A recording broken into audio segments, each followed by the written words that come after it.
Hello, this is Dr. Stanley Lang, and welcome to this presentation. This is this webcast is on the continuing subject of health of body, mind, and spirit, which we call a whole person approach to health, and it is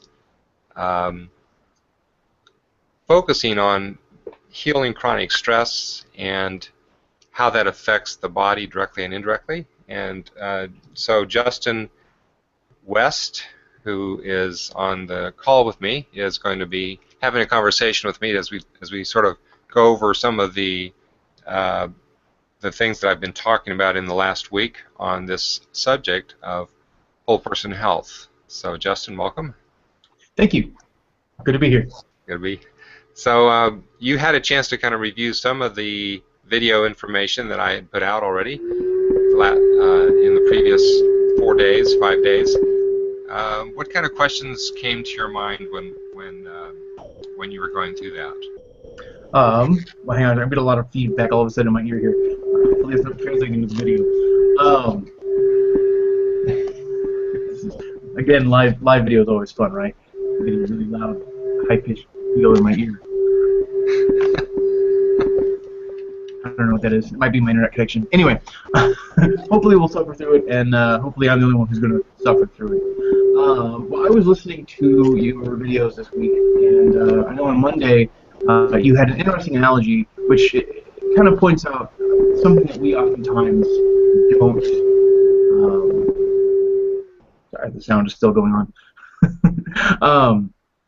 You gave an interesting analogy about how we deal with other people. How we deal with like our pets, our dogs, our cars, how we treat them, how we take care of them, and then how we take care of ourselves, and how there's usually quite a discrepancy between the two of them, right? I think you were going to make the point that, or you made the point that we oftentimes take really good care of things like our pets, buy them, appetizers and whatnot, and give them the best care. But when it comes to us, we eat junk food and we don't really care about what we ourselves do. Why do you think, if I sum that up correctly, why do you think that is that we approach ourselves in such a different way than we approach other things, pets and vehicles? Yeah, I think one of the big reasons is that we don't sense responsibility for our own health. I think we sort of almost naturally take for granted the gift of life that we have, and take for granted that we can do whatever we want with this gift, and we don't sense the responsibility that comes along with this gift. As with many very high value gifts that we would have that we might be given, usually if we received a high value gift, we would sense the responsibility that went along with that. There's nothing more high value than the gift of our life, yet very often we don't sense responsibility for that, and so we don't act on it. Or if we do sense responsibility, we don't feel it very deeply. So I think that allows us to kind of carry on with really minimal attention to the needs that our body has. So if we treated our cars that way, of course, they would run about 6 months, and that'd be about it. I guess sometimes we don't see the cost. Maybe that's the issue. If my pet gets sick, I have to take it to the vet. If my car breaks down, I got to take it to the shop. And certainly, if I break down, I got to go to the doctor. But it's easy to see sometimes. I think a pattern where, well, I ate potato chips yesterday and I didn't get sick. I ate potato chips last week and I didn't get sick. So I'm just gonna eat a lot of potato chips and I'll probably be okay. At least, for the next 20 or 30 years, right? So I have nothing to worry about. I think when we do something that's a little more extrinsic to ourselves, like a pet. Or like our car, we know that there's that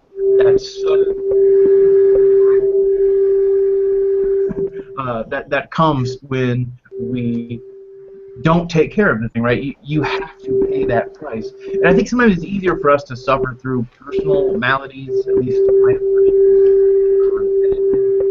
for us to have to watch somebody else suffer, or a pet, in many cases. And so maybe it's easier. I don't know. Easier to push off how we feel, or how we're engaging with.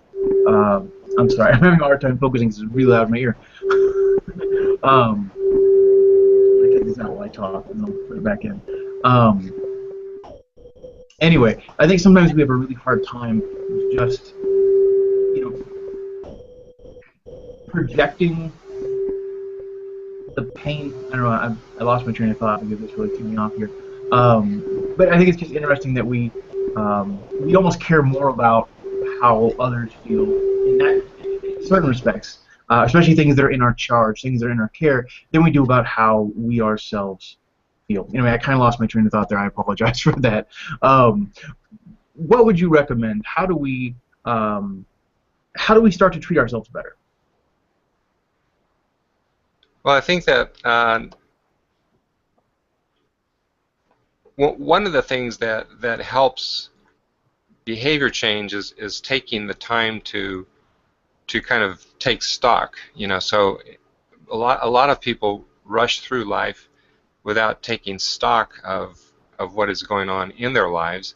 And so the first step is, in terms of making any kind of behavior change, is actually evaluating my behavior. So people who are approaching life from a faith perspective, ideally they have a prayer time that's part of their day, and hopefully their day starts with that or ends with it, and they've got some time to reflect on the behaviors of the day, and that alone, that time of reflection, allows deeper insight so that I can make plans to make some changes, the changes that need to happen. And if I don't take the time for these personal insights, then I don't have the opportunity to make the changes that I otherwise would have and could have made if I had thought about it. But if I don't think about it, or if it's not literally forced in front of my mind, the change doesn't happen. Can you hear that? Nope, I don't hear that. Sorry. Oh, man, that is a terrible sound. Well, I was going to say, you made an interesting point there. Oh gosh, that we can put blinders on. I guess is what I was trying to say earlier. We can put blinders on when it comes to us, and whatnot. But it's hard to put blinders on with anything that's extrinsic, because it's right there in front of us, looking us in the face and saying, here I am, not performing well, not doing well, because it's something that you did. And so I think it's easier to put blinders on when it comes to us than it is to when it comes to other things that are extrinsic to us, external to us. Um, I think that's a really good point, though. How does somebody start if somebody has no experience praying? I mean, maybe they grew up, maybe they went to Catholic school, right? And they knew like there are fathers and stuff, but they don't really know how to pray. I think you're talking about prayer time. I think a lot of people really don't fully understand how to do that. Can you give us just a little guideline on how to approach prayer? Because I think it's a topic I think a lot of people are really kind of curious about, but they don't know who to ask, and it's kind of an awkward question to ask somebody, right? How do I pray? How do we pray? This is going in a direction I wasn't expecting to, so I haven't given a lot of thought how to best teach that. But I think the thought that comes to mind is to do it with the aid of something that I'm writing with, because it helps me to get more in touch with what's going on inside of me, and it helps me to kind of keep track of what is possibly God saying to me. So this would also be called using a journal. The difference between a journal and a diary is kind of an ongoing story of an inner dialogue, or my inner story, whereas prayer is interaction with God. And so using a journal approach, the strategy that I think that works the best is to start by writing down the things that I experience as positive and blessings in my life for the day, whether this is in the morning or the evening. And the reason is that creates a context then for the rest of that conversation that I may have with God. And then after I've written down a few things, then I'm going to write down the things that I'm experiencing as negative, particularly areas of anger and resentment, because those are the most toxic negative feelings. and I want to put them on paper to make sure that I deal with it. And then I'll spend some time actually thinking about this anger stuff, and recommend going through a process of forgiving people that I need to forgive as part of what's going on. And then I'll ask the question of God, what are you saying to me in this? Now, when you give God an opening like that, he usually takes advantage of it and says something that or guides you in some way. But if we sort of open the door in a particular way by focusing, first of all, on the blessings that we are experiencing, second of all, on the areas of greatest negative feeling of anger and resentment, then we have some insight into what I need to do next. That's really the most urgent in my life when it comes to the health of my spirit and the health of my body and mind.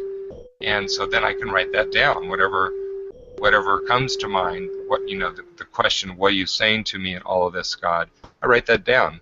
And then I might also write down what my intention is to do about this. Okay, I write down, okay, I'm going to take action to forgive Joe for what he did. I'm going to take action to help this person over here. Whatever came to mind of what I thought God was saying in that. So that is a very simple way to pray, and it's somewhat structured in the sense that I'm walking through something on a regular basis, but on the other hand, there's a lot of freedom to let God sort of break through and say what he wants to say without me being too much in the way. And in addition, I'm taking care of one of the most important things, which is bringing his love into the situations where I'm angry and I'm resentful. As an aside, I might say that I think that a lot of times we don't take care of ourselves because we think that we are deserving of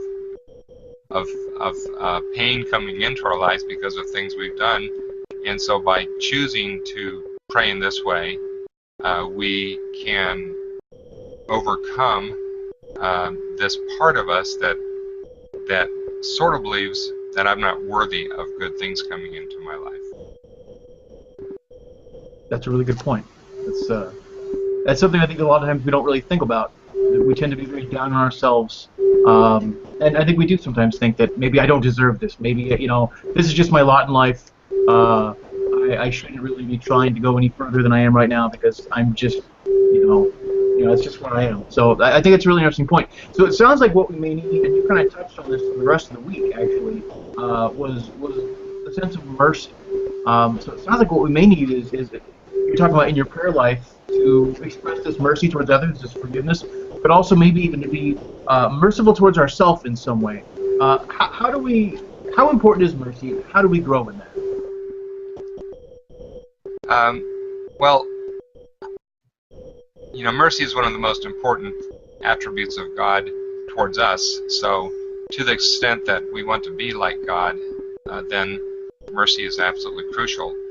One of the things that struck me as I was kind of thinking about mercy in this last few days was that many times people do something wrong, or they're hurtful, or they've harmed me in some way, and they don't even know it, or they don't recognize it. So it's not like there's any process of forgiveness that's going to happen where they say, oh, please forgive me for this, and I say, oh, it's fine, I forgive you, and reconciliation happens.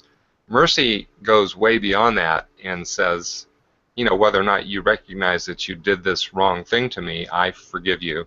This is all internal stuff, of course, because I can't bring that into the open if the other person isn't even aware of the issue.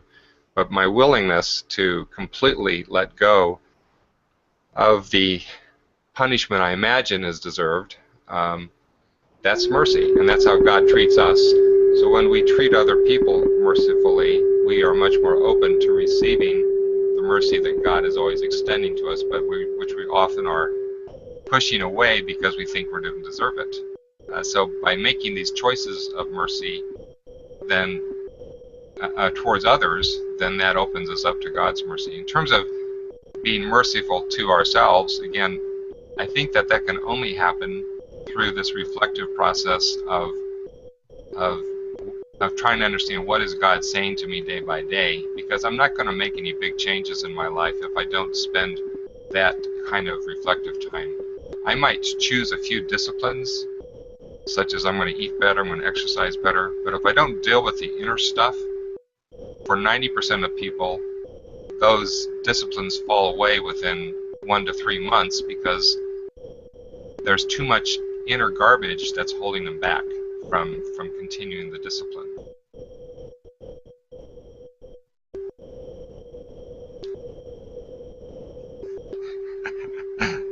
I think I got most of that. I have to go a little bit of delay now too. Um, I'm really hoping. I really liked what you said earlier about mercy, and I think that what you said about prayer was absolutely just very powerful. And I'm hoping that the audio issues I'm experiencing are only on my end, because what you just said, I think, was really important for other people to hear. It's actually deteriorating on my end, so we may have to end this this discussion a little sooner than normal, unfortunately. But do you have any last parting words for the people who are watching? Maybe who this is the first time you've ever heard something like this, this message of mercy towards others and towards ourselves. Well, I guess the final thought that I would like to suggest we go away with is that the place that it's hardest to show mercy to others, but the place where it's most crucial for our health and the health of others, is in our family, because the people that we, that are in our family that have done things that have hurt us, it's a lot harder to forgive that over and over again if it happens repetitively. Yet that is the school where we truly learn mercy. So my encouragement to all of us is just to ask the question, how can I better show mercy to the loved ones around me? Now, the example that I gave of showing mercy is only one way of showing mercy. There's a lot of other merciful things that we can do besides forgiving somebody who didn't even know they'd done something wrong. There's other ways to show mercy. Somebody that is thirsty and you bring them a cup of water, that's showing mercy. So there's practicing mercy in the family, I think, is the most powerful place to develop that discipline, and consequently it's also the most powerful place for us to experience God's love for us, which is the most transforming power in our life. And as it circles around, it's the most likely way for me to start showing more mercy to myself if I'm actually experiencing, not just thinking about, but actually experiencing God's mercy in my life. So practice on our family. That's a good place to start. I absolutely agree. Well, thank you for the time today. Sorry it was a little odd, little more weird than normal. I had the audio issue going on here. But we will catch up again in the very near future and discuss this topic even more. Okay. God bless. All right. God bless. Bye-bye. Bye.